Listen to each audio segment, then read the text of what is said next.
When I decided to learn English, I knew it wouldn't be easy, but I never imagined just how challenging it would be. The journey of mastering this new language was filled with moments of frustration, embarrassment, and at times despair. However, it was also filled with small victories, newfound confidence, and ultimately, a sense of pride in my accomplishments. It all started a few years ago when I realized how important English was becoming in my life. Living in a non-English speaking country, I didn't grow up with the language. I'd hear it on TV or in movies, but it was more of a background noise, something I never paid too much attention to. However, as I got older, I began to notice how often English was used in global conversations. In my job, and even when I traveled abroad, I knew that if I wanted to grow, both professionally and personally, I would have to make English a part of my life. The first step was signing up for an English course.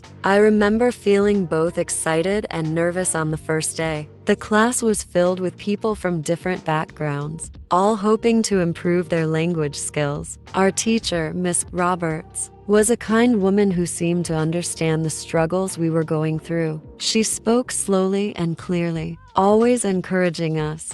But even with her guidance, the first few months were incredibly tough for me. The grammar rules were especially difficult. I remember sitting in class, staring at the whiteboard as Miss Roberts tried to explain the difference between the past simple and present perfect tense. The words seemed to blur together in my mind. Why do there have to be so many tenses? I thought to myself. In my native language, we didn't have nearly as many ways to describe the past or the future. It felt overwhelming, and I often wondered if I would ever be able to grasp it all. Then there was the vocabulary. English seemed to have endless words, and many of them sounded so similar that I would mix them up all the time. Words like advice and advise, effect and effect, or compliment and compliment would confuse me to no end. I would study for hours, writing the words over and over in my notebook. But as soon as I tried to use them in conversation,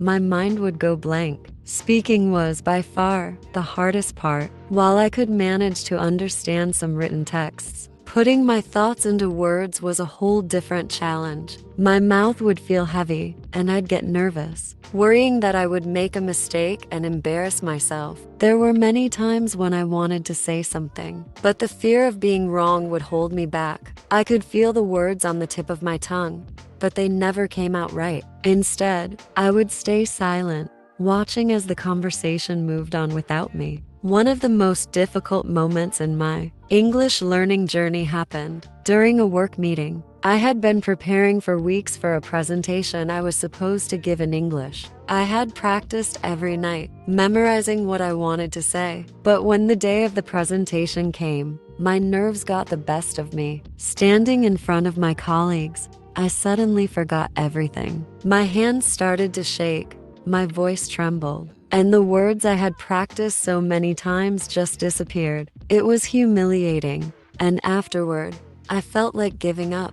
But I didn't. Something inside me wouldn't let me quit. I knew that learning English was going to be hard, but I also knew it was worth the effort. I started to take small steps. I would practice speaking in front of a mirror, recording myself so I could hear my mistakes and correct them. I began to watch English TV shows and movies, not just for entertainment, but to train my ear to the language. I listened to English podcasts on my way to work, repeating the phrases under my breath to improve my pronunciation. Slowly, I began to notice some progress. One day, I was at a coffee shop, and the cashier asked me a question in English. Without overthinking it, I responded confidently. It was a simple exchange, but for me, it was a huge victory. I had spoken English without fear, without second-guessing myself. That moment gave me the boost of confidence I needed to keep going. Of course, there were still many setbacks along the way. There were times when I felt like I was making no progress at all. I'd have days where I would speak English and feel like everything was flowing smoothly, only to have the next day be filled with mistakes and misunderstandings. It felt like 2 steps forward, 1 step back, but I learned to be patient with myself. I began to accept that learning a language wasn't a straight path. It was filled with ups and downs. One of the key turning points in my journey came when I started practicing with native speakers. At first, the idea terrified me. I was so afraid of sounding foolish or not understanding what they were saying. But I found a language exchange program, and I forced myself to attend the meetups. The first few conversations were awkward, but the more I practiced, the more comfortable I became. I realized that people weren't judging me for my mistakes. In fact, most of them were impressed that I was trying to learn their language. Over time, my vocabulary grew, my grammar improved,